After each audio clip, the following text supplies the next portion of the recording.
leader, c'est être capable de guider, d'inspirer, d'influencer.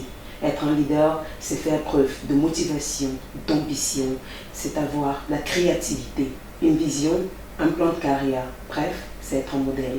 Mesdames et messieurs, bonjour et bienvenue à votre nouveau programme Leadership. Cette émission qui vous présente ces hommes et femmes qui ont réussi à se démarquer dans le monde de l'emploi à travers une carrière professionnelle impressionnante, mais surtout qui se veulent être des modèles pour quiconque aspirerait à un plan de carrière atypique.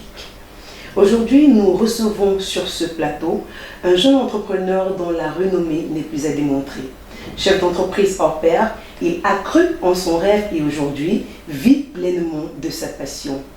Au parcours brillant, avec une carrière de plus de 20 ans d'expérience, il a dans son élan impacté et amené de nombreux jeunes à se démarquer. Motivateur et homme de partage, il est l'exemple même du leader typique, qui, au-delà de son statut, emmène ses collaborateurs à aller plus loin. Parmi les meilleurs dans son secteur d'activité, on peut conclure qu'il est un homme accompli. Je vous présente Cyril Bougico. Bonjour Cyril. Bonjour à tous. Et bienvenue sur le plateau de Leadership. C'est un honneur pour moi. C'est un plaisir, on va dire, de vous recevoir sur ce plateau parce que voilà, c'est illustre, on va dire ça comme ça. Vous êtes illustre. On craindrait à avoir en face de soi l'impression Cyril Bougico. Ah mais non, en tout cas je suis un homme ordinaire. Je suis un homme ordinaire qui essaie de faire des choses ordinaires, mais que d'autres personnes trouvent extraordinaires. Donc, du coup, bon, merci pour tous les compliments. C'est mérité. En même temps aussi qu'on se demande, est-ce que c'est nous qui devons être là? Beaucoup de gens mériteraient d'être là, bien avant nous. Bien évidemment. Bon, mais nous sommes là, on saisit la chance. Merci pour l'honneur. En quelques mots, parce qu'on va présenter votre parcours, parce qu'il est long comme le bras, je pourrais le dire ainsi, mais on l'a résumé pour que nos téléspectateurs puissent effectivement se faire une idée de la personne qu'on a en face de soi. Passionné très jeune par la radio, vous avez poursuivi vos études en journalisme, puis en communication et avez obtenu votre diplôme en communication d'entreprise. Vous êtes animateur radio, présentateur télé, manager événementiel, maître de cérémonie, coach en développement personnel, enseignant à l'université, agriculteur, promoteur immobilier. La liste est très longue, mais avant d'arriver là, vous êtes passé entre 1991 et 2002. Vous êtes passé par de nombreuses radios, notamment à la station de la région de l'Ouest, à la FM 105, à la Radio Lumière, à la Radio Scientou, mais il faut également dire que vous avez fait de l'animation de rue. En 2002, vous faites vos premiers pas en tant que présentateur télé et y démissionnez en 2008, ça c'était à la CRTV. Oui, ensuite vous faites un bref passage à Canal 2 et Suite FM et vous partirez de là pour créer Balafon en 2011. En 2015, vous êtes enseignant en cycle professionnel à l'Université de Douala. En 2016, vous êtes promoteur de Capricorn, agence événementielle et production audiovisuelle. Mais le titre avec lequel on vous reconnaît partout, si on peut le dire ainsi, c'est celui de promoteur de Balafon et Balafon TV Média du holding, de Balafon Holding, voilà, et PDG de plusieurs entreprises. J'espère que je n'ai rien écorché. Non. Et on va dire que c'est encore très long, sinon ça ce n'est que la présentation sommaire. Oui, en fait, je sais un peu de suivre parfois la direction du vent, mais parfois si je suis anticonformiste, bon, je pense que c'est pas toutes ces choses que vous avez citées n'étaient pas inscrites dans mes rêves d'enfance. Mon seul rêve d'enfance, c'était de pouvoir parler à la radio et être un grand journaliste. C'était mon rêve d'enfance. C'était de trouver un job dans ce qui me passionne, à savoir la communication, notamment la communication publique sociale qu'est la radio. Bien évidemment, rien que la radio, je ne voyais même pas la télé, je ne me voyais pas la télé.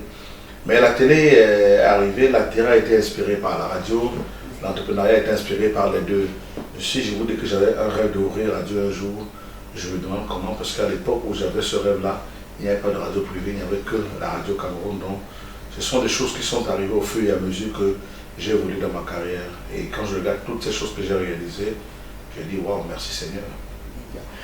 Mais on va dans votre biographie, voilà, tout part dès l'âge de 5 ans. Comment à 5 ans on fait pour savoir ce qu'on veut, tout en sachant qu'à 5 ans aujourd'hui, les enfants, ça joue, ça criaille, ça dort. Mais comment, dès l'âge de 5 ans, Cyril Bojiko fait pour savoir ce qu'il veut ou ce qu'il voudra devenir? Parce que c'est l'âge, c'est là que je sors de la maternelle. D'accord. Je suis entré à la maternelle à, je crois, à 4 ans. Parce qu'à l'époque, il y avait 2 sessions dans ma maternelle. Oui. Il n'y a pas 3 comme maintenant. C'était petite session et grande session. Et je chante à 4 ans, je sors à 5 ans. Et ce jour-là, il y a donc la fête de l'école. Les parents sont venus pour notre sortie. Nous sommes habillés en blanc. Blanc, on est très beau. On va faire des chants et récitations. On va montrer aux parents ce que nous avons appris. Et il y avait un journal qui était présenté par des petits. Et curieusement, moi, je n'étais pas dans l'équipe du journal. Okay. Moi, je suis dans l'équipe, je devais faire un sketch, je crois, ou un ballet. C'est plutôt ce que j'avais fait.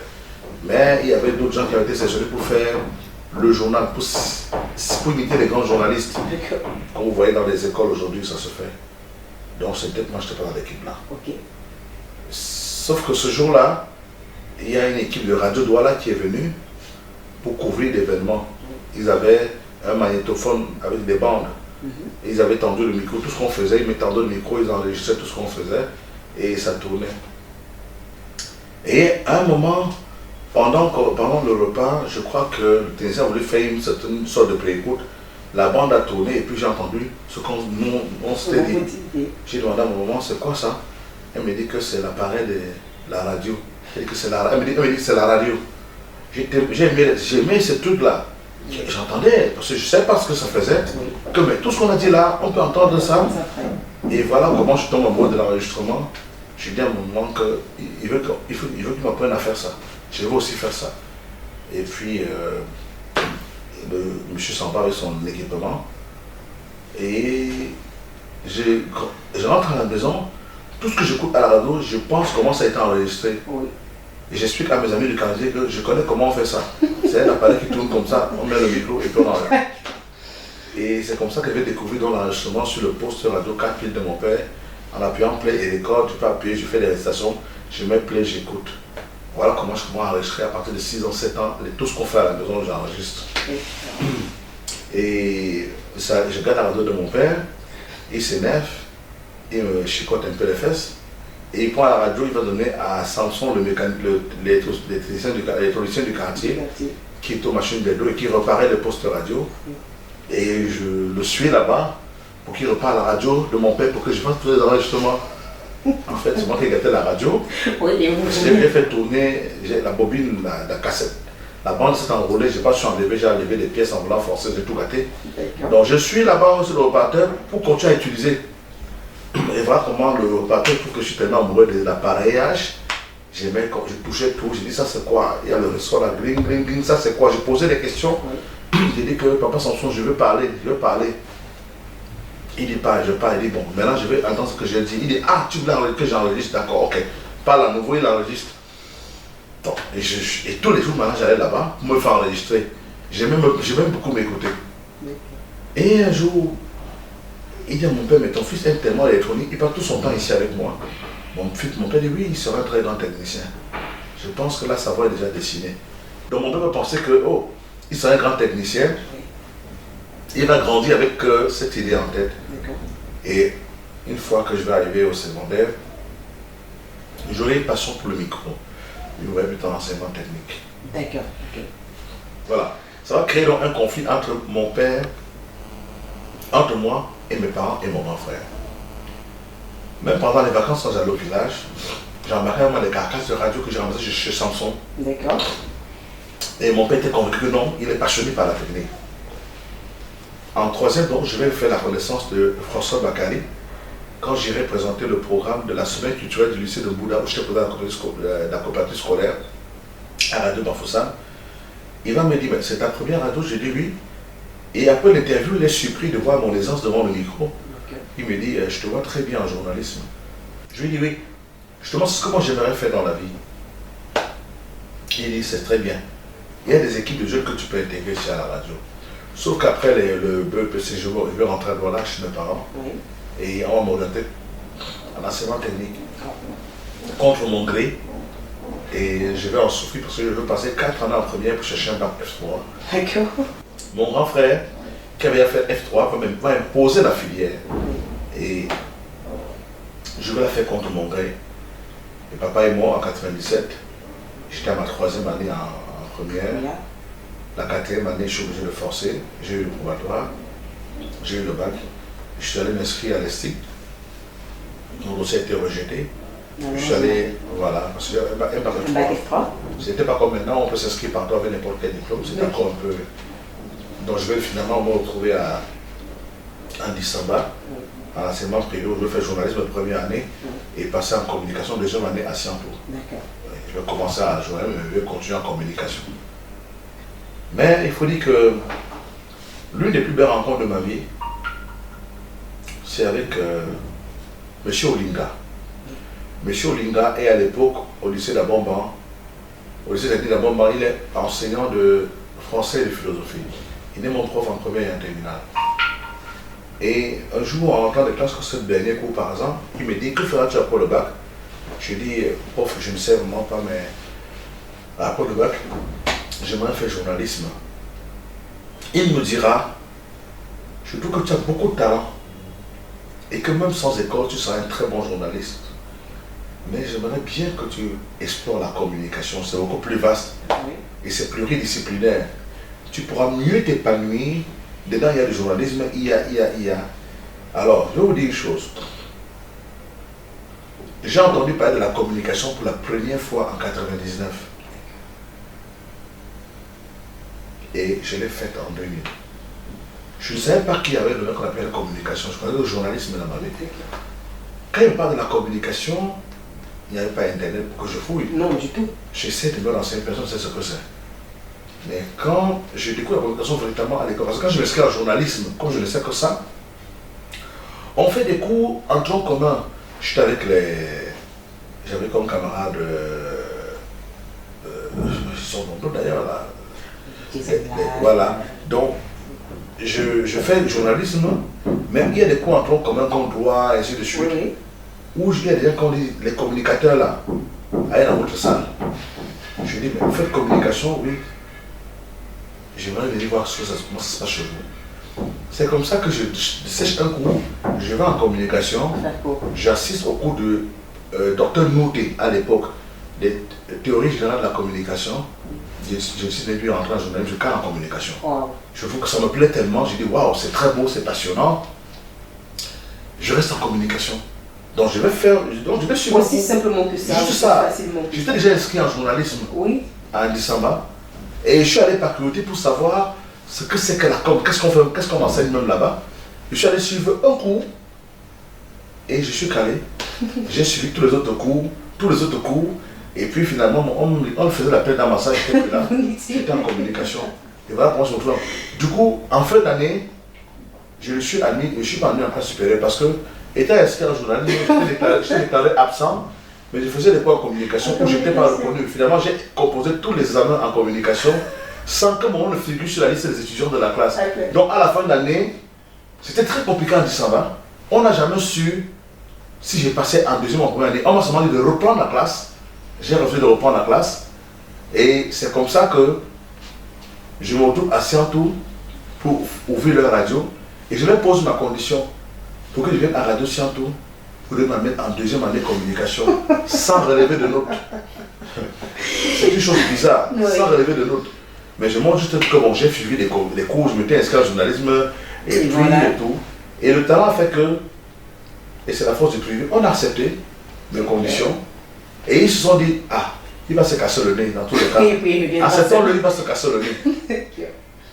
Je suis arrivé en communication en deuxième année et j'ai eu le BTS. Oh. Et tout le monde était surpris.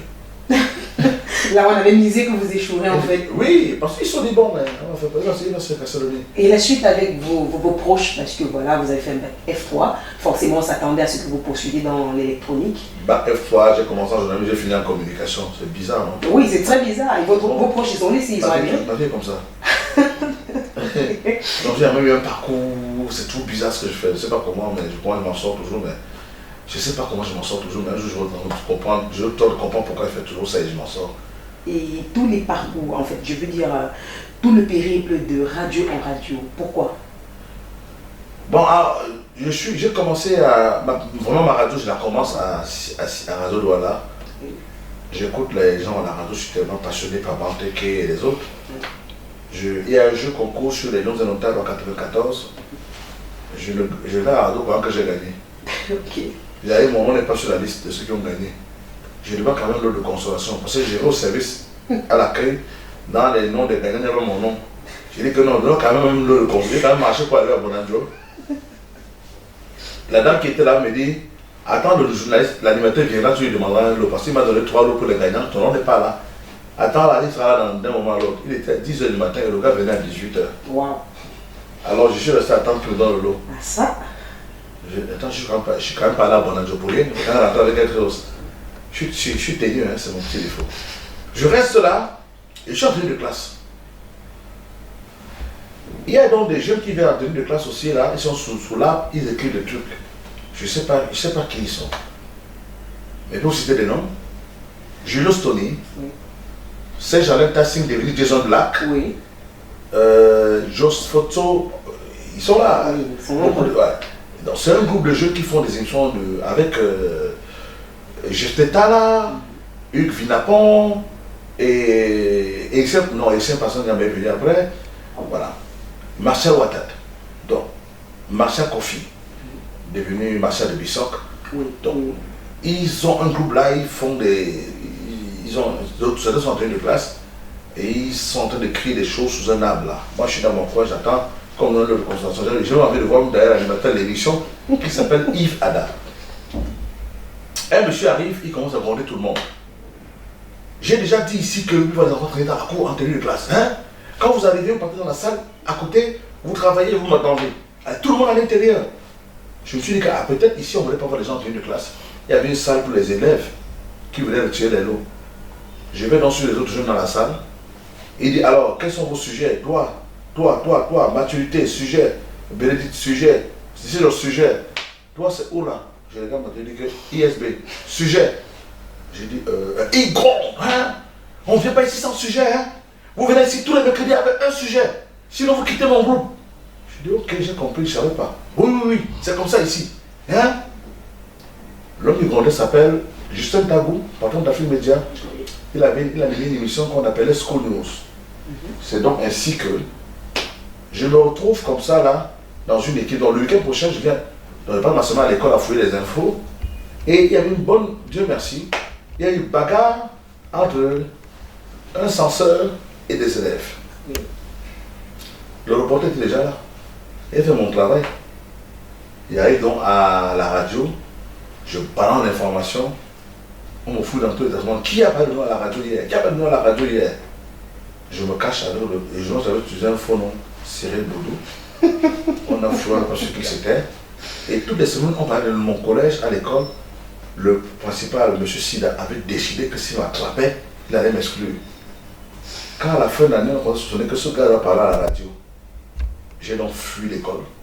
Je me suis retrouvé à IST, où j'ai continué mon travail. À IST, au lieu, j'ai le probatoire. À IST, au lieu que non, déjà à Intègre, j'ai commencé à Intègre. Et à IST, je fus Intègre, parce qu'on m'avait repéré. Monsieur Lopez qui voulait me sanctionner. J'ai fui ça à ISB. C'est à Bénédicte. Oui. Là-bas, on m'a repéré. J'ai fui, je suis parti à IST. À IST, on m'a plutôt dit que non, c'est plutôt bien d'avoir un journaliste dans notre établissement. On m'a plutôt apprivoisé. On m'a adopté et on m'a désigné communicateur de l'école. On m'a dit non, va plutôt à l'école, tu parles bien de nous. Tu parles de nos ateliers, de nos semaines, de nos activités. Voilà comment je suis devenu le petit journaliste reporter qui cherchait les failles dans le... qui critiquait, qui menaçait. Je suis le promoteur de mon école. Et Jean-Gilles de Bongengo m'a adopté, ils m'ont beaucoup aimé, je suis le chouchou de l'école, l'ami des professeurs, l'ami des dirigeants, mais j'ai encore chose pour toi l'année là. J'ai repris, j'ai encore échoué. Parce que j'étais plus occupé par la radio que par Que l'école. parler des études. Et l'année là, je vais dans mon papa. On me conseille de quitter la ville si je veux réussir. D'aller loin de la radio. C'est passé tout mon temps à la radio. Je me retrouve dans un bon chez mon grand frère où il n'y a pas de radio. Mais je crée avec des petits copains, petites radios de rue, avec des haut-parleurs et un gars qu'on appelle Yoka. Yoka Longo, qui avait prêt à porter avec une sonorisation où j'allais avec le micro faire du bruit pour qu'on vienne acheter les habits chez lui et il vendait. Et voilà comment à un moment, les magasins vont me solliciter, tant de là me solliciter, donc viens, je te paierai mieux, vends mes livres et mes cahiers, tu vends mes produits de beauté. Après, c'est le photographe qui me sollicite, il m'aussit ça pas de baffe. Donc, j'étais devenu l'impresario que tout le monde s'achetait et je commençais à gagner un peu d'argent. Donc là, c'était à Bomba. Et voilà comment il devient également le chouchou de la ville d'Abomba. Bon, après le bac, je rentre à Yaoundé. Et à Yaoundé, je commence véritablement la radio de manière professionnelle. Mais entre-temps, tous les congés, j'étais à Douala pour animer les programmes jeunes sur la CRTV. Ouais. Et ainsi, ça a forgé également votre expérience dans le domaine parce que après, en 2002, vous faites vos premiers pas à la télévision. Ça, si on voudrait se demander, vous auriez pu, déjà en étant à l'aise au micro, qu'est-ce qui vous pousse à aller vers la télévision? La télé qui m'a choisi, j'ai voulu travailler à la télévision. Étant déjà à CRTV, à FM 105, quand je suis, parce que je vais à Luxembourg et je suis venu à Siantou pour vous aider. Et puis, CRTV décide de rappeler ses enfants. Et moi, je suis sur la liste. Je me retrouve à Douala. Je vais à Yaoundé accompagner un artiste décédé aujourd'hui, Filingue Hiroshima, qui était produit par mon ami Ahmad Abdoulaye. Je vais tenter le week-end faire mon gombo, le pointage, vendre mon artiste. Et c'est l'année Patricia Mungue qui présente l'émission. Et comme elle m'aime bien, elle m'accorde plus de temps de parole que pour d'autres communicateurs d'habitude. Parce qu'elle trouve que je parle bien. Elle me donne plus de temps de parole. Et d'ailleurs, elle m'est venue à annoncer, à présenter avec elle certains éléments de temps en temps le week-end.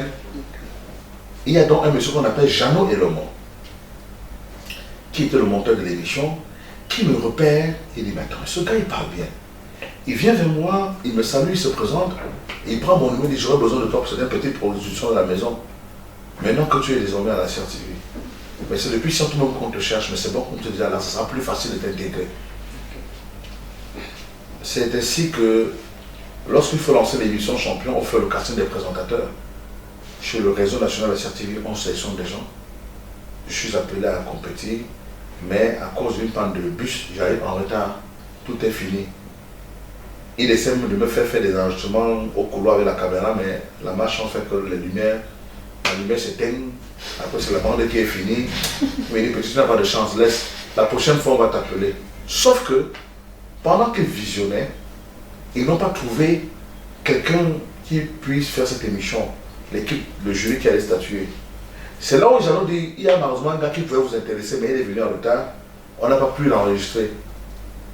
Il est comment, il définit mon profil. Après, il dit, ah tiens, je l'ai même repéré à une émission de Tantan Week-end. On part donc fouiller les achats de Tantan Week-end là. Et on leur présente l'émission. Tout de suite, ils disent que ce gars nous intéresse. Voilà comment je suis recruté à la télévision. Je n'ai pas encore le contrat, je ne suis pas encore employé de la CRTV vraiment. Je suis encore en attente qu'on me recrute. Moi, je travaille, je n'ai même pas de salaire. C'est donc comme ça que je suis enrôlé directement à la télévision. Je commence les premières émissions. Le professeur me regarde, il dit, mais il est bon ce gars, qui est-il? On dit, c'est un jeune là qu'on vient de recruter. Qui est là? Il dit, quel est son statut? On dit que bon, il est là, on attend son recrutement, il n'est pas encore recruté ferme formellement. Et voilà comment mon contrat arrive, je signe, et puis voilà, je suis aux As. J'ai fait l'émission. La même année, je suis appelé à présenter un gala du président Paul Biya. Je dis, waouh, moi je suis président Paul Biya. Le président Paul Biya, ouais, c'est ça. Donc, j'ai fait le gala du président Paul Biya. Et puis, les choses sont allées comme ça. Ouais. Et je me fais remarquer aussi. Parce que le gala du président Paul Biya, je me fais remarquer par le ministre Atandana Mbara. À l'époque, c'était déjà la présidence de la République. Il est très impressionné. Le président, c'était un gala pour le président de la République, il devait être là. Mais il a été empêché, le président peut envoyer Mme Chantal Biya. Mais ils ont beaucoup aimé ma présentation. Il y avait un collègue de présentateur, mais c'est moi qu'on a sorti du lot. Et puis, on a commencé à me confier la responsabilité, à savoir certaines animations de soirée officielles.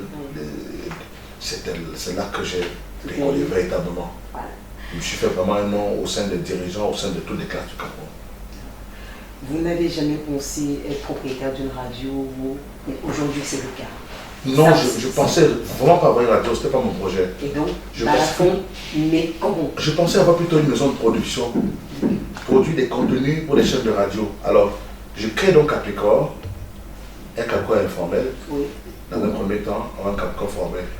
J'ai un studio à Bessenguer où je fais des voix, je recrute des jeunes filles et des jeunes garçons que je forme.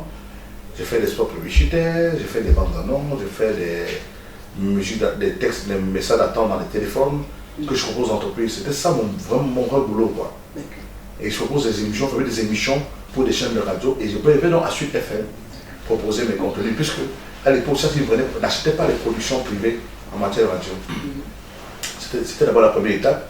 Et puis il y avait maintenant monter à la création des contenus pour la télévision, si ça marche au niveau de la radio, parce que c'est moins coûteux à la radio.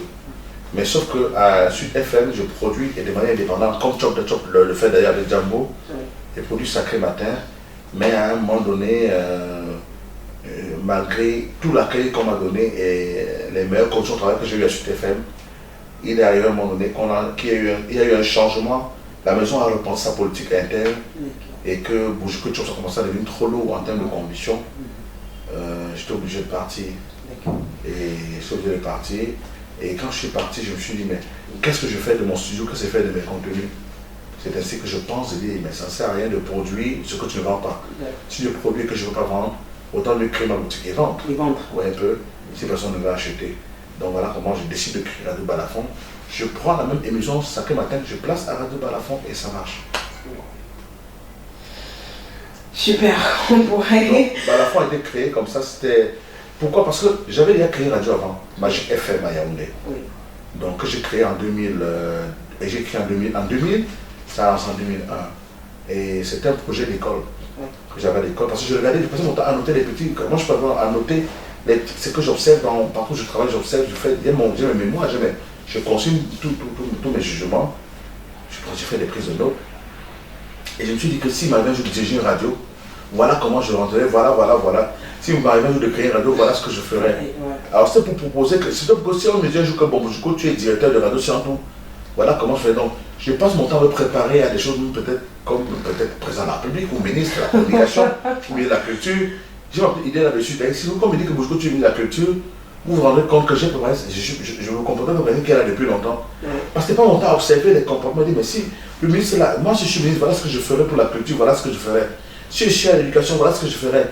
Donc je suis un peu comme ça, animé par cette passion-là. Et M. Nzana, dont j'ai animé le mariage, est impressionné par mon travail. Il me reçoit chez lui, il me donne mon petit dépannage, il me reçoit très bien, il me repas de son épouse. Et il me pose des questions sur ma vie, comment je vis avec la radio, est-ce que je m'en sors, est-ce que j'en rapporte, combien est-ce qu'on paye? Parce que dans les années 2000, la radio devait être une curiosité. Oui. On ne connaît que la CRTV, et les grands connaissent la CRTV. Comment un gars peut louer aussi décemment un studio et il travaille sur la radio privée, est-ce qu'on vous paye maintenant, vous payez même combien? Et je lui ai raconté dans mon quotidien de galère à Scientou, mais en lui disant que non, en tout cas moi, c'est pas là où je compte finir. Oui. Je pense qu'il y avait un management beaucoup plus intéressant, on ferait mieux. Il dit quoi? Je lui déroule dans tout mon projet. Il trouve ça intéressant, il me dit ok. 2 jours après, il m'appelle, il me dit viens me voir, il me dit bon voilà, j'ai parlé de ton projet à mon petit frère qui est en Belgique. Et Kijito, et il pense qu'on peut y mettre de l'argent. Peux-tu monter un projet de radio? Donc moi je lui montre en 3 jours un projet Magic FM. Je lui donne, Magic FM c'est moi qui donne le nom, Magic FM. La fréquence, les couleurs, je dessine la table, je recrute même le personnel de Magic FM. Et puis on prépare le projet, mais à quelques jours du lancement, je suis débarqué. Il m'avait promis d'être directeur général de la radio. Ils ont que je suis encore à l'école. Je n'ai pas encore de BTS et que les gars ne m'ont pas supporté que je puisse les commander alors qu'ils sont des aînés. Ils ont des bacs plus 5, plus 6. Ils estiment que je dois d'abord rester animateur et le temps de grandir et on verra. Ça, c'est l'une des raisons. Je n'ai pas encore accepté. Mais l'autre raison qui a été évoquée, je ne vais pas dire ici, n'était pas bien du tout. C'était que bon, tu sais que nous, les gens d'ici, c'était un peu un langage pareil que l'autre qui t'avait dit que non, tu sais, nous, tu ne peux pas venir ici. Donc ça, je n'ai pas beaucoup apprécié. J'ai dit, bon, c'est pas grave, dans tous les cas, j'aurais pu rester à Magique, mais je suis donc rentré sans te demander pardon à mon papa que j'ai démissionné. Pendant un moment, alors je partais, ça n'a pas marché. Il m'a réintégré, mais sauf que je suis parti à 3 semaines après. Et j'ai aimé ce projet. Comme il est là aujourd'hui, je suis content, c'est mon bébé. Donc quand je suis un peu frustré ailleurs, je me dis, mais j'ai quand même créé une radio qui marche. Si j'avais le moyen, je ferais marcher une radio. Voilà comment je crée Balafon. Je suis le même modèle que Magic FM avec beaucoup de corrections que j'ai issues de mon expérience ailleurs. Oui. Et Balafon, boum. Et c'est que tout d'un coup. Oui, ça allait très vite. Alors avec tout ça, aujourd'hui vous faites partie des meilleurs en fait dans votre domaine d'activité. On pourrait se demander, oui c'est vrai, il va dire qu'il est chanceux, mais il y a quand même un petit secret en fait. Non, je ne suis pas chanceux, c'est une préparation. Je me suis rendu compte que c'est une préparation de longue date. J'ai tout été préparé à certaines choses. C'est-à-dire, je ne peux pas même de manière involontaire. Je me prépare comme ça de manière instantanée à certaines choses. C'est une question de préparation parce qu'on dit la chance est l'opportunité qui sourit aux esprits bien préparés. Et ça arrive. Donc, c'est une question de préparation. Je vis avec des rêves. Certains que je vais réaliser, d'autres que je ne vais pas réaliser. Mais quand l'opportunité arrive, je me sens à l'aise sur le sujet et puis je relance. Donc vous nous faites croire que tout n'est pas allé comme sur des roulets pour vous. Et donc, quelles sont les difficultés? Non, si j'avais la chance de trouver les financements, plutôt. J'ai galéré pour ouvrir Balafon. Je me suis endetté, j'ai vendu des choses, beaucoup de mes biens, j'ai vendu mes tables, j'ai vendu mon lit. J'habitais carrément au studio, là, je dormais sur le tapis. Et les maris vous raconteront mon histoire, c'était pas gai. J'ai abandonné là-bas, je louais 2 chambres, un salon, une chambre.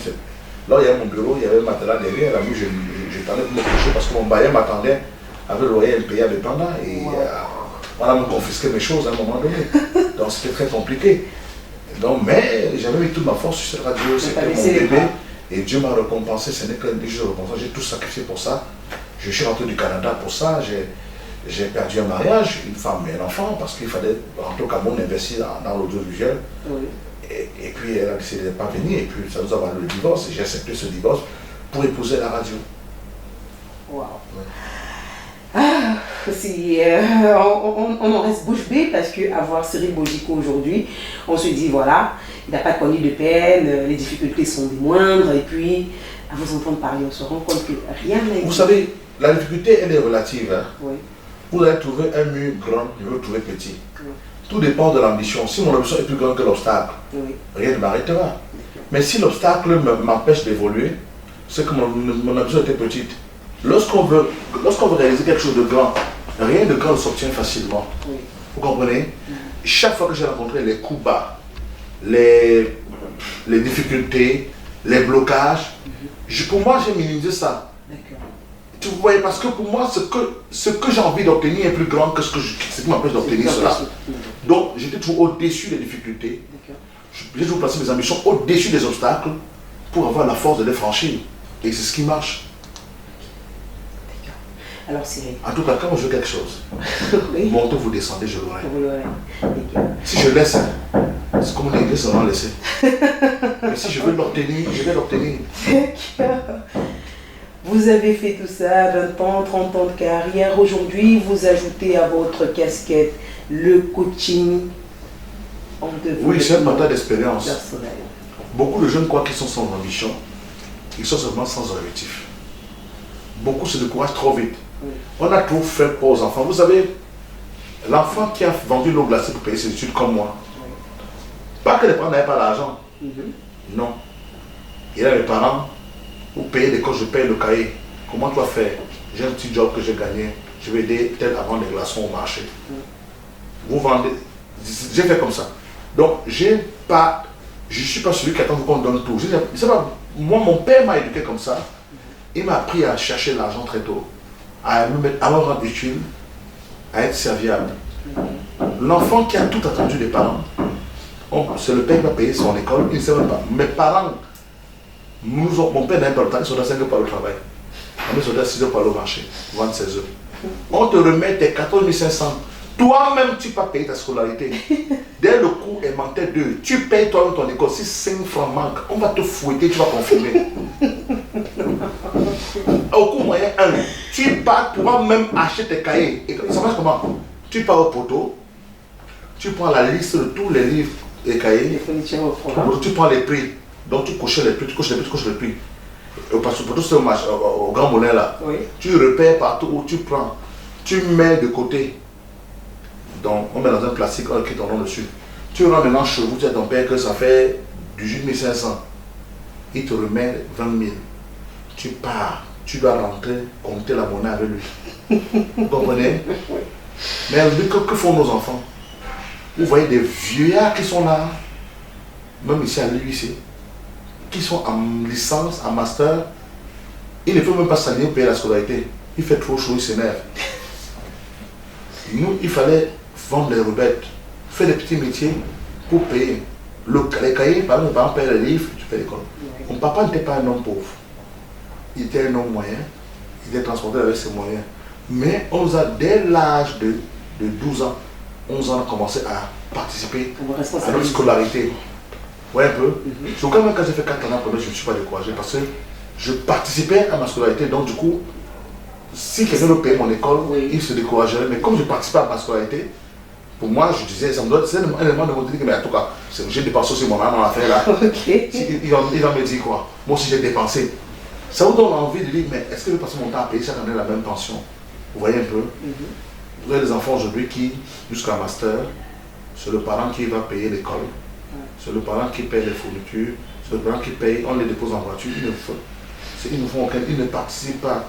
Ils ne peuvent même pas demander un stage comme ça, même rémunéré modestement, pour payer ne serait-ce que le polycope. Il faut qu'on demande tout à papa. Mais ces gros bébés là, vous pensez qu'ils vont aller où demain? Demain, quand on envoie sur le terrain, il dit que non, je ne sais pas faire le massage, je ne vais pas aller sur le terrain.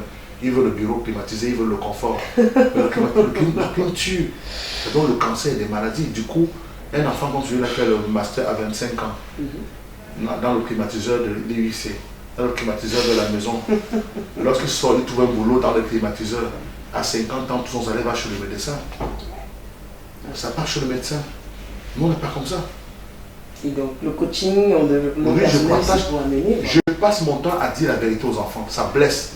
Ils sont choqués. Ils nous insultent. Ils disent oui, c'est la vérité. Je partage mon expérience. Je pense que mon expérience peut être inspirante pour certains gens. Comprenez? En effet. Oui. Et je leur dis la vérité. Je leur dis par où je suis passé. Parce que ne regardez pas. Le problème au Cameroun, c'est qu'on est pour regarder le fruit. On ne regarde pas l'arbre, les branches, les fleurs, et la racine, et la terre. Qui l'ont produit. Mais c'est le processus aujourd'hui au Cameroun qui manque aux gens. Les gens ont la cataboum, ils atteignent là avec des titres, avec les rangs, avec des... On les voit, on ne peut pas raconter leur parcours. Eux-mêmes ne peuvent pas raconter leur parcours sans créer des étapes, parce qu'il y a des choses. Mais moi, je raconte mon parcours. Je vous donne les années, les lieux, les gens, les témoins de mon histoire, pour que les gens comprennent que oui, c'est possible aujourd'hui. Et je suis un homme heureux parce que j'ai réalisé mes rêves de vie. Mes rêves d'enfance surtout sont les meilleurs, c'est des rêves d'enfance. Mais c'est le prix de la persévérance, c'est le prix de la recherche, c'est le prix de l'apprentissage, c'est le prix de l'écoute, c'est le prix de l'humilité, c'est le prix de l'humiliation. Apprendre dans l'humilité et dans l'humiliation. Tu vois un enfant de 19 ans, tu lui donnes un conseil dès que tu parles, tu ne parlez pas comme ça, monsieur. Ne parlez pas comme ça, monsieur. Dis, bon Dieu, j'ai ce que tu n'as pas, j'ai la connaissance. Je te dis que mon coup, comment dire, toi tu me dis que monsieur, ne me parlez pas, je ne suis pas votre enfant. Vous n'êtes pas mon enfant, mais je suis votre enseignant. Tout à fait. Mais on a laissé ça. Mais on est où? On est où là? Mais et du coup, un gars pareil arrive à l'entreprise, on lui dit qu'il est venu en retard, il va narguer son boss. Et on vous dit qu'ils sont diplômés au chômage. Beaucoup ont des sans caractère. Beaucoup ont bossé dans 3, 4, 5 ans, on ne les a pas retenus parce qu'à cause de leur sans caractère. Mais dis la vérité aux enfants, que si tu veux jouir demain, il faut essayer de souffrir aujourd'hui. Souffrir aujourd'hui pour jouir demain, ou jouir aujourd'hui pour souffrir demain. À vous de choisir. C'est là où je suis lancé dans le coaching. Pour dire la vérité de la réalité du terrain aux enfants. La vérité de la réalité. Voilà encore le mon coach. Je crois que ça marche, je crois que ça marche parce qu'il y a de nombreux jeunes aujourd'hui qui ils posent déjà vos idées et puis s'identifient, bon pas s'identifier à vous, mais essayent de calquer leur modèle sur le vôtre. Mais naturellement, beaucoup sont réceptifs. Mais beaucoup sont sûrs que c'est WhatsApp qui sera le sauveur. Les Facebook, je regarde, ça m'amuse. Ils sont dans le virtuel. La vie, c'est le réel. On vit sur terre, puis pas dans les nuages. Les nuages, c'est pour la pluie. On vit sur terre. Il faut qu'ils redescendent sur terre. Et qu'on leur apprenne l'école. Comme a dit Saint-Exupéry dans son livre Terre des hommes, l'école est l'endroit où on va apprendre à apprendre. C'est-à-dire qu'en fait, l'école nous ouvre l'esprit et nous prédispose à accueillir la connaissance. La connaissance, elle n'est pas que l'ivresse. La connaissance provient de l'expérience des autres, des recherches des autres. Hein? C'est ça.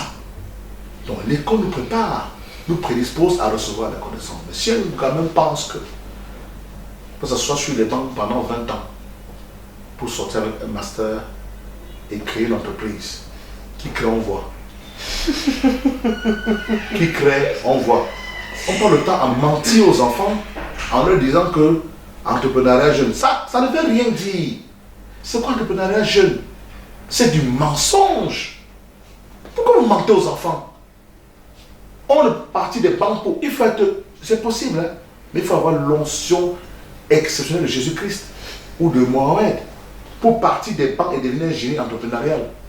Il faut d'abord aller travailler quelque part. Travailler d'abord quelque part. Apprenez d'abord à travailler pour promouvoir les emplois. On ne peut pas se lever du banc autour du handball pour entraîner le football. Ça, ce n'est pas la même règle de jeu. Vous comprenez? Du tout. Quelqu'un a même travaillé et il veut nous faire travailler. Comment?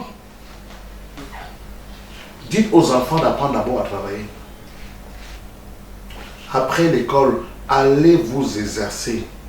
Allez acquérir de l'expérience.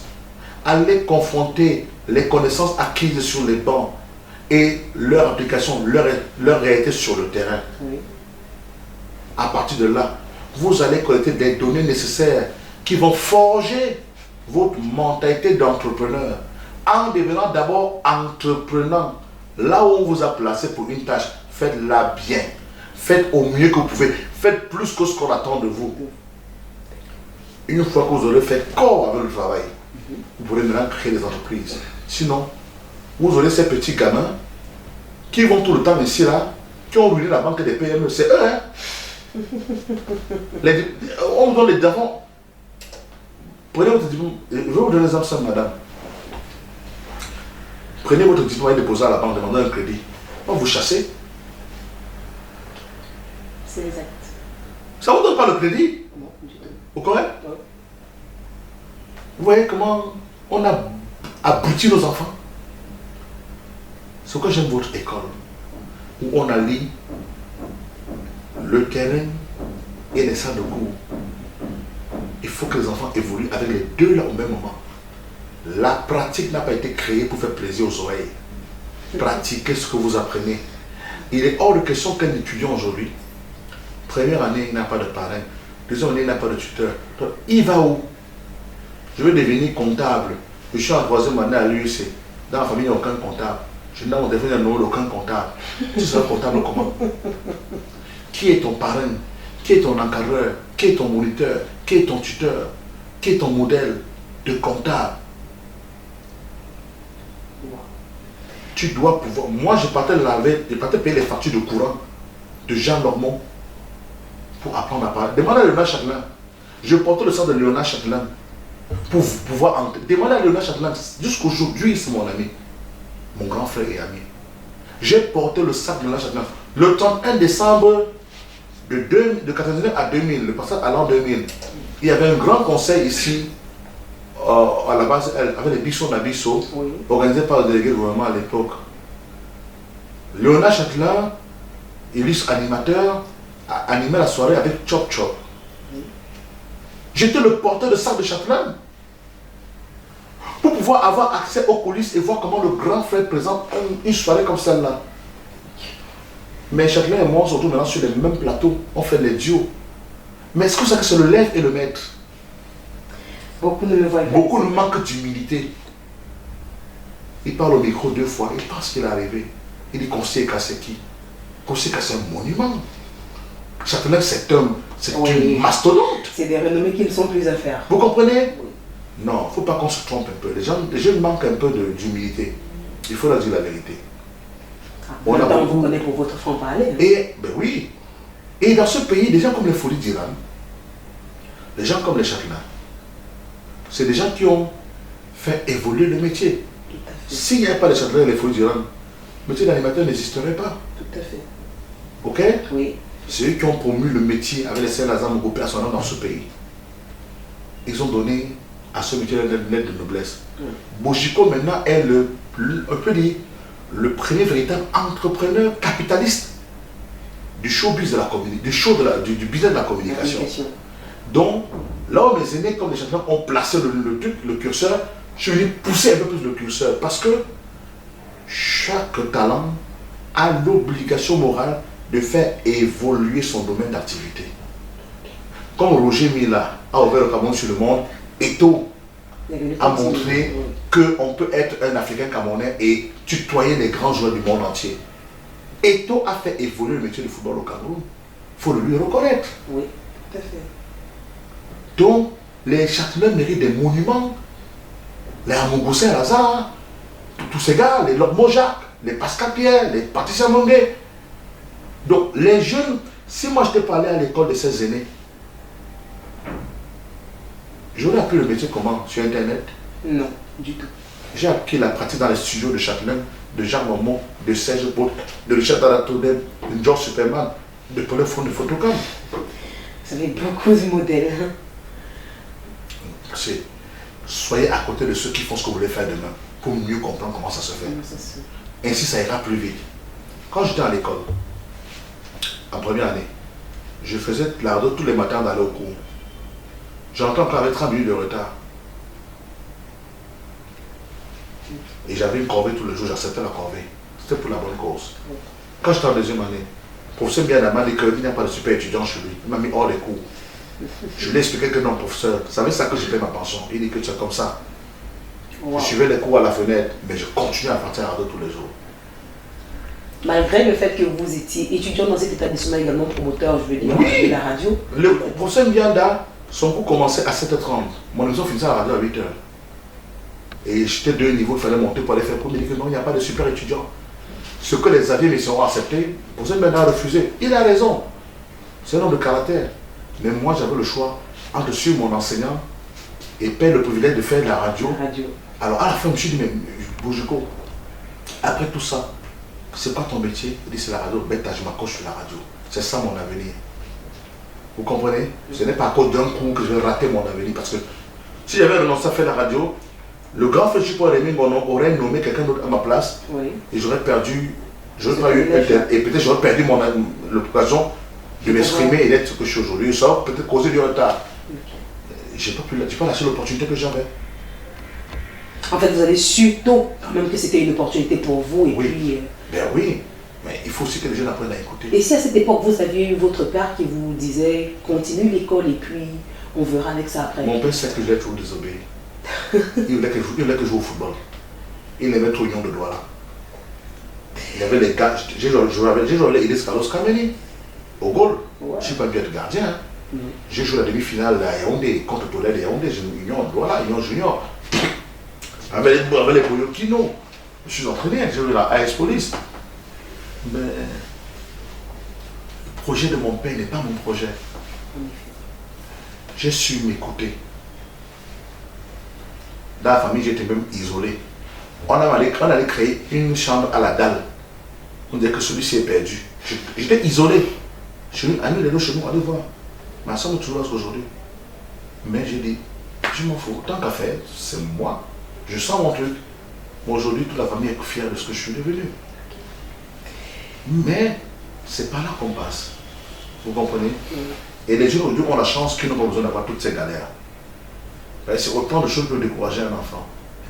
Ils ont des gens qui vont leur dire, ça arrivera, mais reste focus sur ce que tu veux devenir. Okay. Alors Cyril, aujourd'hui également, vous êtes dans l'immobilier, vous êtes même dans l'agriculture. de mon avis personnel, vous avez réussi. Vous êtes illustre, vous avez du prestige, vous avez... Pourquoi encore vous ajoutez autant de peine, tellement de boulot, l'immobilier, l'agriculture? Pourquoi encore? Tout ça est lié. Qu'est-ce qu'on fait avec l'argent qu'on gagne? Si on ne le réinvestit pas, on le dépense. Oui. J'ai choisi de l'investir pour les générations qui arrivent.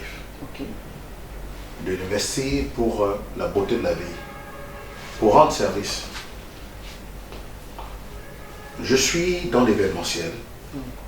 J'ai une agence événementielle et mon ami s'appelle Maître Valère. Oui. C'est l'un des plus grands restaurateurs de ce pays et du continent africain. Depuis 20 ans, ensemble, on chemine dans les mariages. Et quelquefois, me concernant, il m'a fait des facturations pour lesquelles moi, on s'est bien bagarré à cause des prix. Il me dit, ah non, la tomate coûte cher, ceci coûte cher, tu sais, c'est pas comme la dernière fois là, au baptême de ton enfant, maintenant les prix ont augmenté. J'ai dit, mais si je devenais son fournisseur, voilà comment je deviens agriculteur, éleveur. Et il est mon client aujourd'hui, non. Vous lui fournissez la matière première et oui. Puis du coup sur les coûts. Du coup, et je dois développer le business. De plus en plus de jeunes viennent, ils veulent travailler. Il faut de l'espace. On crée, on trouve un terrain, on construit un bâtiment, puis un autre, puis un autre, puis un autre. On constate que sur ce qu'on a conçu, les 5 niveaux, 3 pour nous suffit pour nos entreprises, 2 on peut les mettre en location. C'est pas l'immobilier ça. Si. Voilà. Et puis quand on voit que ça peut marcher, on dit mais pourquoi on n'est pas développé ça ailleurs? Puisque en même temps on dit ah il y a des terrains qu'on nous propose à gauche et à droite, on achète, on réinvestit pour des beaux logements, pour que les gens soient bien logés, qu'ils soient contents, ainsi de suite. Et tout le monde est content d'être là. Parce que je suis allé ailleurs, je me suis rendu compte que lorsqu'une boîte est logée dans un beau bâtiment, ça marche. J'étais très heureux ce matin. Aujourd'hui même, Dieu m'est témoin. Quand Roland Comen, qui est patron de patron avec nous, est venu, quand j'étais au petit déjeuner, il me dit vraiment, je tiens à te remercier pour le bon esprit qu'il y a ici. Je lui dis pourquoi Roland? Il dit, il y a des bailleurs très jaloux. Quand tes affaires marchent, il t'attache la bouche. Ça rigole. Tu achètes une voiture, il attache la bouche. Mais j'ai un bailleur tellement gai, tout le temps, bonjour, comment ça va? Tu suis, pourquoi? L'eau coule chez toi, mais il y a quoi? Pourquoi ton... Dans quelle marche? Tu t'appelles un plombier, tu t'appelles un technicien, il dit ça, j'ai jamais vu chez le bailleur. Il dit, mais il te donne envie de rester. T'appelles, tu as un souci, mais j'ai vu ton doigt là, c'est comme ça, il y a quoi? Je t'appelle un technicien. J'ai dit, ah bon, j'ai fait ça. Il dit, oui, tu fais ça. J'ai dit, ah bon, je suis comme ça. Je ne me rends pas compte que ça vous fait tant de bien. Moi aussi, c'est une façon d'exister. Je vais aussi vous montrer que je pense toujours à vous, mais en fait, c'est pas ça vous faisait tant de bien. Non, je crois que il faut savoir saisir les opportunités dans la vie. Mieux vaut, moi je suis un pêcheur au filet. Je lance le filet, je prends d'abord tout ce qu'il y a dedans, je trie maintenant ce qui m'intéresse, je jette dans l'eau. Alors que le pêcheur, lui-même, il dit que je veux que le capitaine, je veux que la baleine. Non, je lance le filet, je ramasse tout. Les vieilles chaussures, les calebasses, les assiettes dans l'eau, je ramasse des cailloux. Mais puis maintenant le poisson que je vais prendre, le reste, je le reverse dans l'eau. Donc je prends aussi toutes les opportunités. Comme on dit au Cameroun, c'est pas grave qui tue l'oiseau. Mais tout c'est lié. Parce qu'aujourd'hui, je peux organiser un mariage et loger les mariés dans ce bâtiment. Je peux organiser un événement et loger les artistes dans ce bâtiment.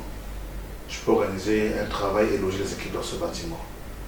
C'est un cadre de vie. Convivial, il faut le dire. Bon, c'est ok. Non, très convivial. Merci. Bon, maintenant, vous avez...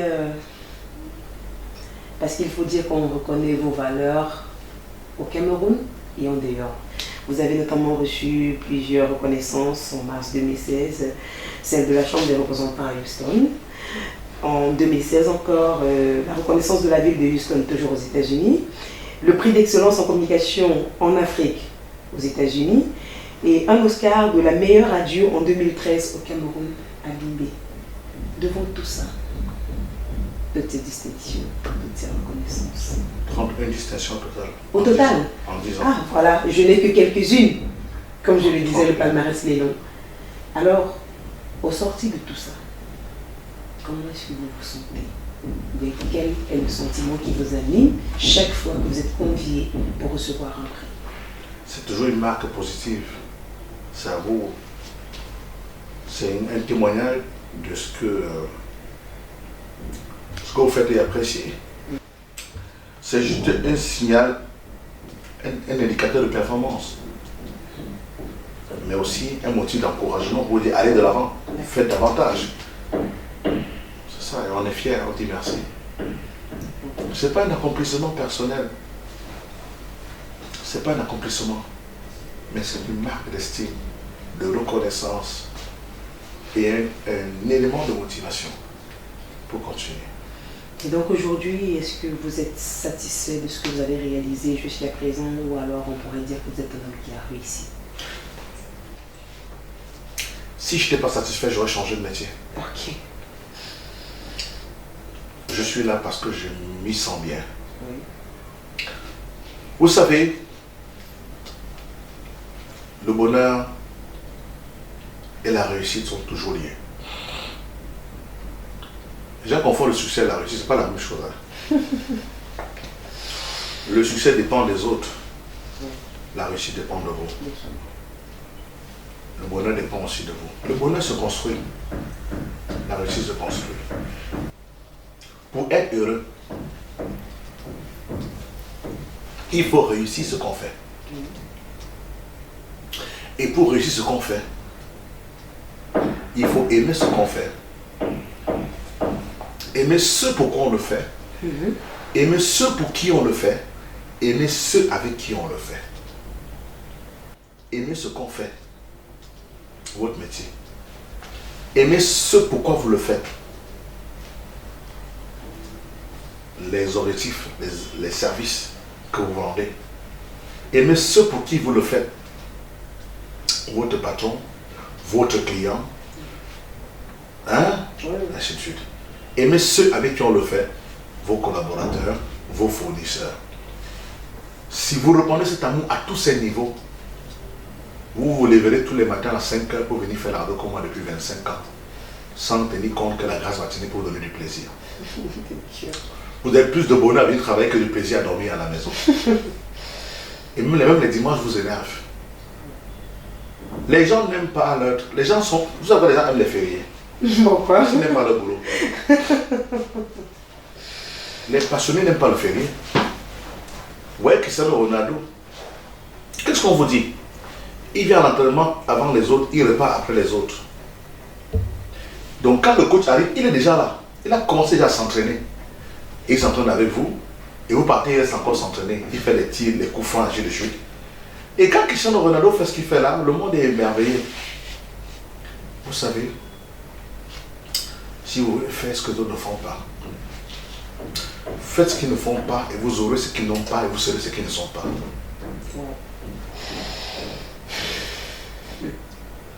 Il y a des gens ici que quand on dit boss, on travaille des demi-journées aujourd'hui. Donc je dis oui, ça, comme le dit la législation, mais il y en a qui restent. Hein. Pourquoi madame, vous ne rentrez pas chez vous, vous êtes encore au bureau, je vais rentrer comment? Peut-être vous aurez encore besoin de moi. Je dis bon, ça va rentrer à la maison.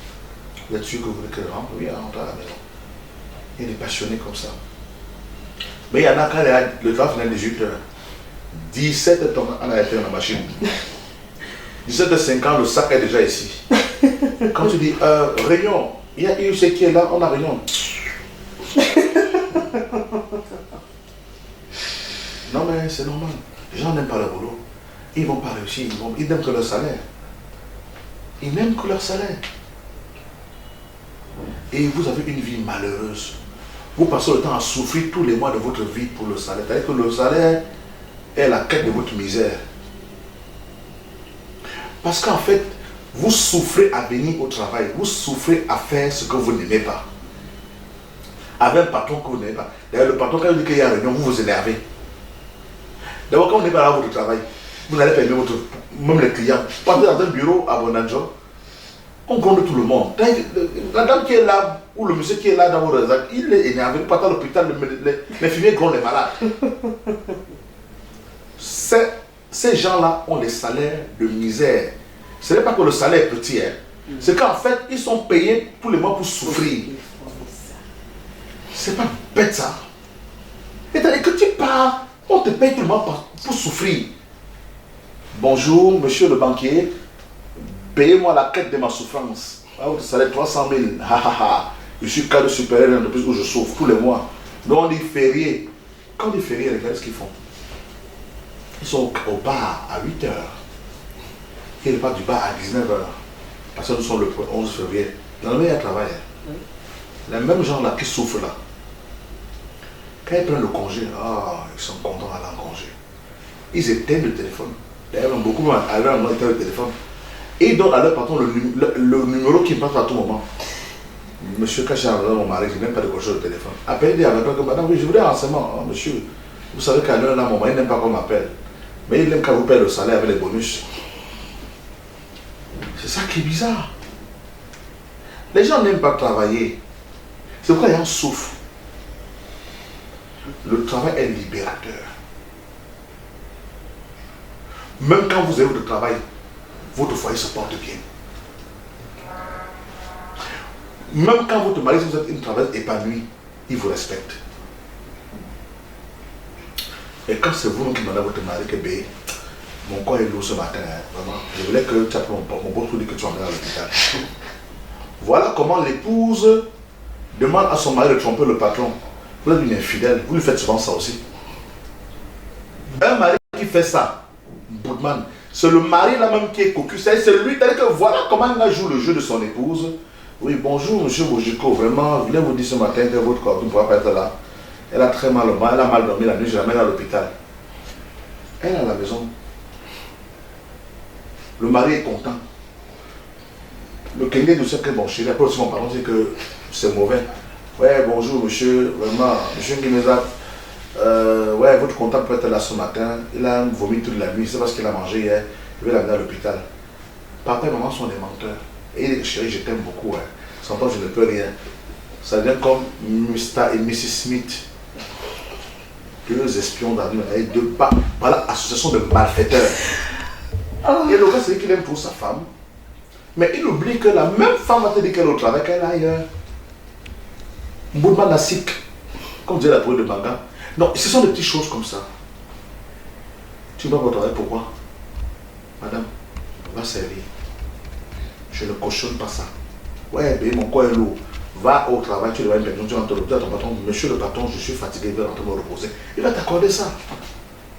Je peux nous cautionner ça, je t'accompagne. Dis que vraiment, monsieur, madame ne se sent pas très bien, elle se sent un peu lourde ce matin, elle voulait prendre un jour de repos. Si je viens à ton bureau, ton mari tombe sur ton permission, non? Oui.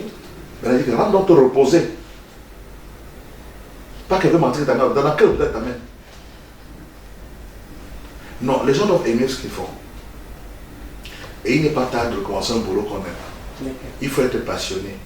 Et vous allez voir quelqu'un qui va à sa retraite, il commence à vieillir. Pourquoi beaucoup de gens à la retraite ne vivent pas longtemps? Parce qu'une fois à la retraite, son cerveau cesse de fonctionner. Comme il s'est débattu du travail qui l'énervait tant là. Le cerveau cesse de fonctionner, il devient comme l'eau. Quand l'eau stagne, ça devient noir, les moustiques, ça devient les microbes. Ça attire les souris et les cafards. Donc c'est ça qui détruit l'homme. Mais vous allez voir que lorsqu'un passionné est retraité, il continue de travailler. Il n'est plus dans la fonction publique, il n'est plus en entreprise à UCB ou brasserie, mais il continue de servir autrement dans le bénévolat, dans l'enseignement, dans la formation, dans l'encadrement, dans le consulting. Monsieur Kadi de Fosso a créé sa dernière entreprise, il avait 90 ans. Parce que travailler nous fait vivre longtemps. Quand le cerveau tourne, on vit difficilement, les cellules restent fonctionnelles. Garez un moteur. Garez votre véhicule pendant 2 mois, allez en France, revenez, vous partez au garage avec gros faux. Ouais. Parce que le moteur, il y a 1900 tournées, la crasse, les tuyaux, les canalisations, tout est. Vous partez d'abord au garage. Donc arrêtez de fonctionner, de travailler, vous allez me dire, c'est l'hôpital. Alors Cyril, avec ça, si on faisait si on faisait un retour en arrière, est-ce qu'il y a quelque chose que vous aurez aimé faire différemment? Est-ce qu'il y a quelque chose que vous aurez aimé changer de tout votre parcours, de votre vie. Je respecte le destin. Je ne veux rien changer. J'accepte tout ce qui m'arrive, de bon comme de mal. Car j'estime que tout est dans le plan de Dieu.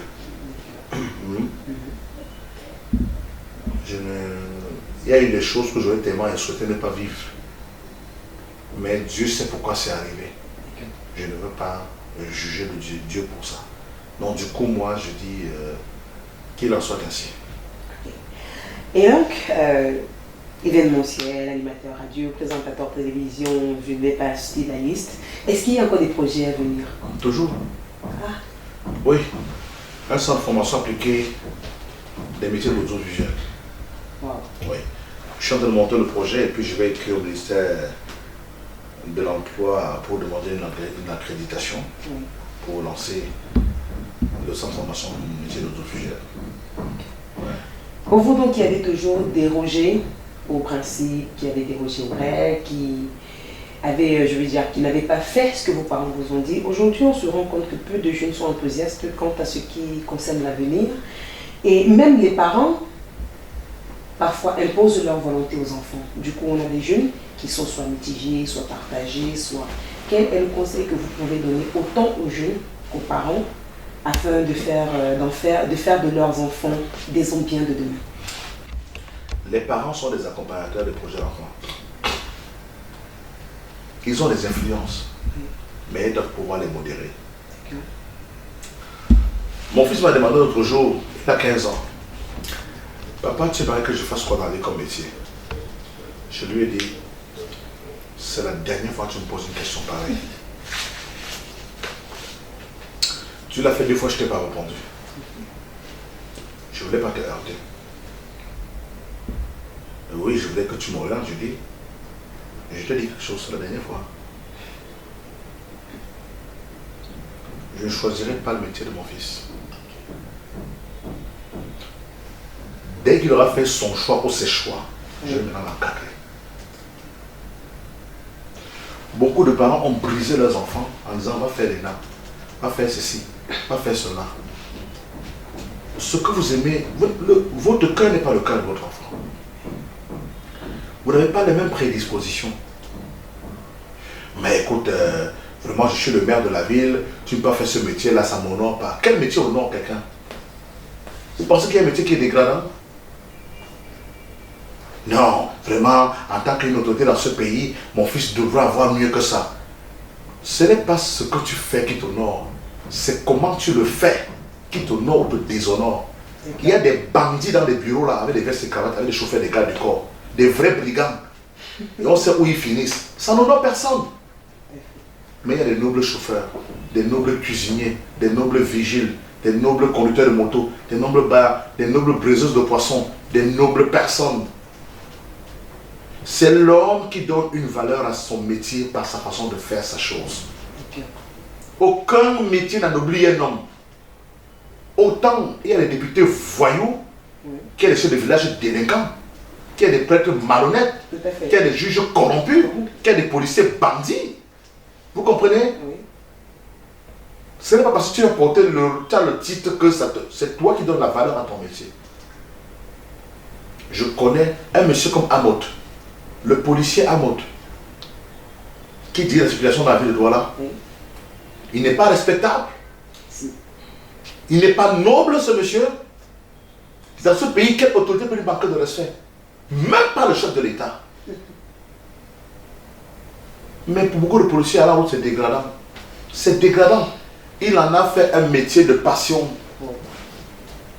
Amot le policier. Il y en a comme ça un peu partout. Dans tous les corps de métier. Des nobles personnes qui donnent tout le sens à un métier. Et vous savez, quand vous êtes quelqu'un de noble dans un métier, c'est quoi? C'est que quelqu'un dira un jour, je suis devenu policier en voyant M. Nzana, mon voisin, gérer les affaires en tant que policier.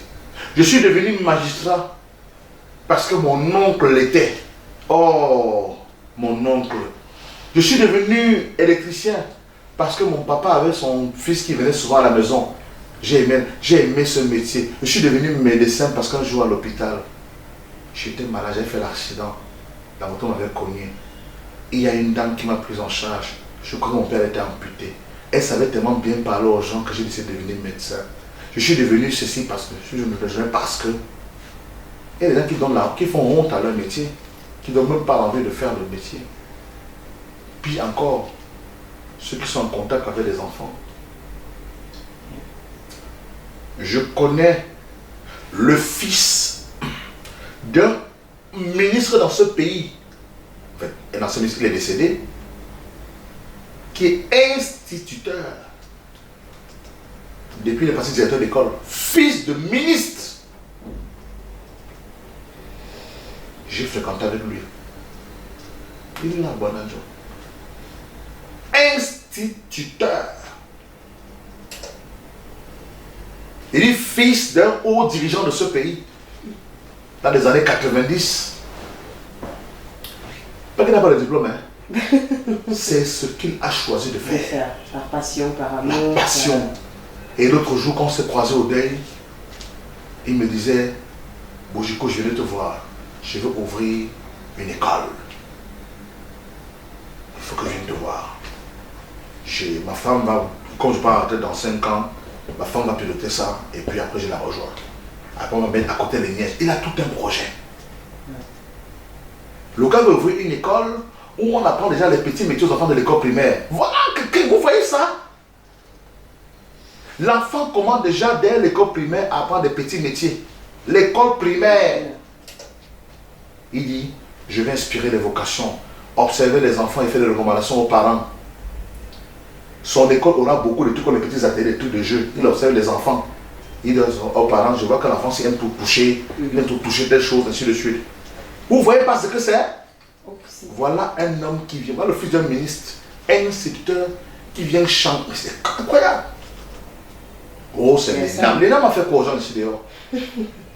Je connais un autre là. Ça fait 5 ans qu'il fait concours, l'ENAM, il ne réussit pas. Pour lui, c'est l'ENAM, il a changé son âge 2 fois. Il m'a dit que si tu veux l'ENAM là, tu peux servir l'ENAM, le Cameroun autrement que par l'ENAM. Et il dirait que mon frère, mon père me tuerait si même pas l'ENAM. Mais s'il faut Tchoko, il dit va Tchoko alors. Il dit, mais Bojiko, tu as comme les relations, tu ne peux pas le réseau comme moi le réseau pour Tchoko. On n'est pas le réseau pour Tchoko. Comme le réseau du concours, où tu peux composer, tu réussis. Voyez-moi la malchance. Elle me paraît qu'il va payer pour entrer à l'ENAM, il sera un bon fonctionnaire. Parce qu'il aura mal commencé. Vous pensez qu'il va aimer son métier là? Non, du tout. Ok. L'amour nous donne tout. Hein. Si tu as l'amour du service public, même s'il y a le Tchoko sur 100 candidats, sur 99 candidats, la seule place sera pour toi. Parce que Dieu est amour. Tu vas passer comme ça au lieu des gars, tu passes, fiou, tu passes. Il y a des gens que Dieu a honte. Des autorités comme ça là que Dieu a honte. Quand tu regardes l'histoire, les parcours, le monsieur le gouverneur du littoral, on te raconte son histoire. Eva Adibois. On te raconte son histoire. Il n'a ni devant ni derrière. Son père était pauvre. Sa mère qui est morte était pauvre. Comment le gars est revenu? Comment le gars est arrivé à ce niveau? La main de Dieu. Et même quand tu vois ce ton, Eva Adibois, il inspire l'amour. Ce n'est pas une autorité zélée qui insulte, qui maltraite, qui malmène. Allez voir les sous-préfets, ce qu'ils font dans les villages.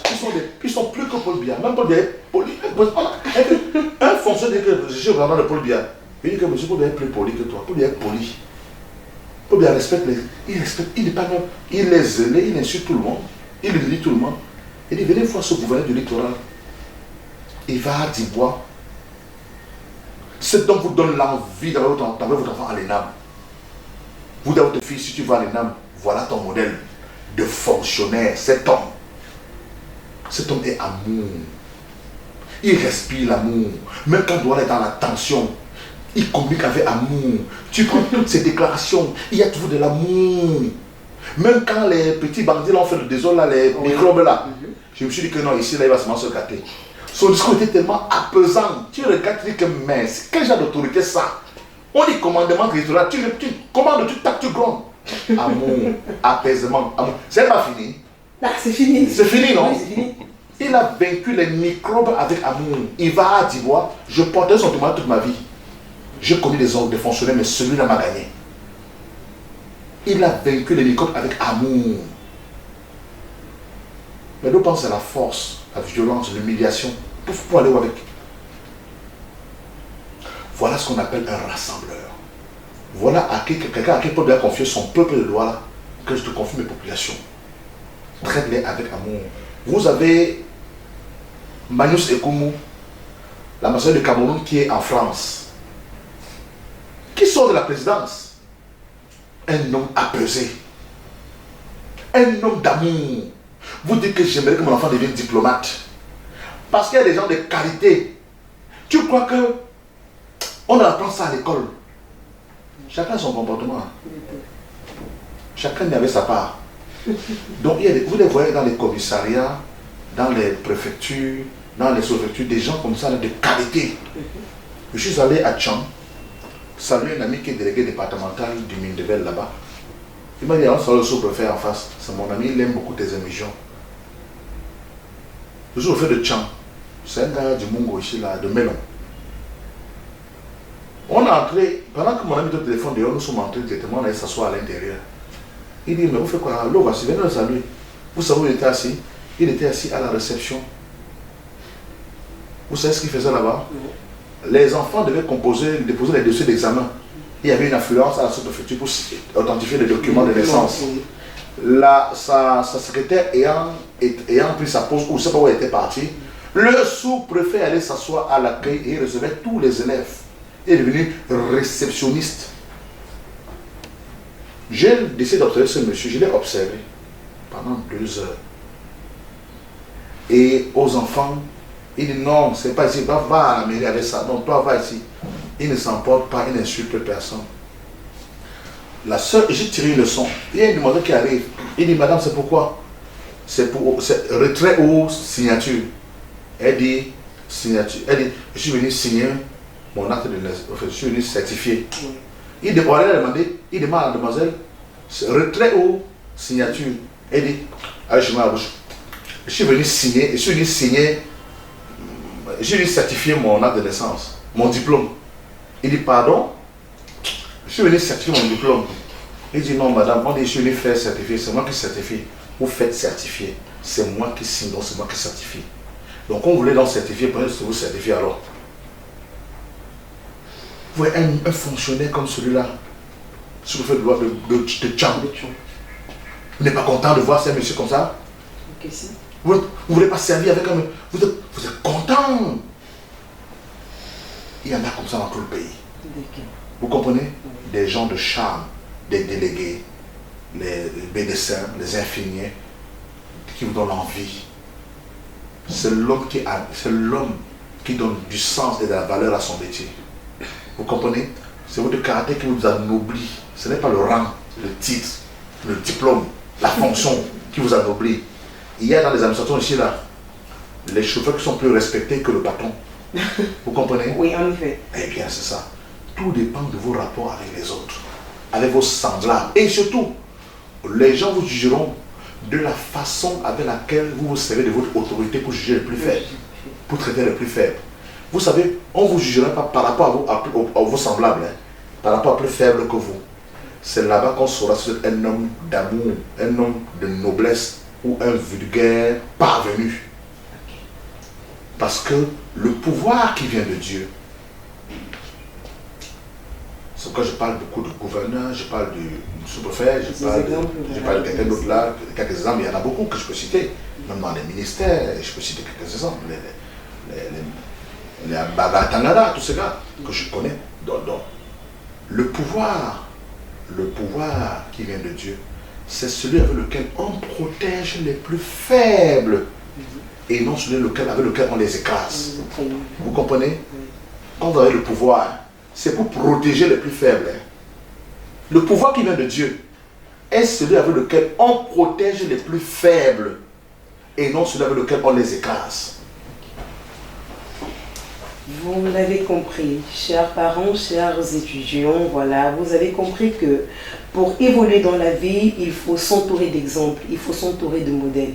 Parents, avant de demander à votre enfant de faire ce que vous voulez, il faut le convaincre, il faut lui présenter des modèles, il faut lui présenter des figures qu'il peut calquer.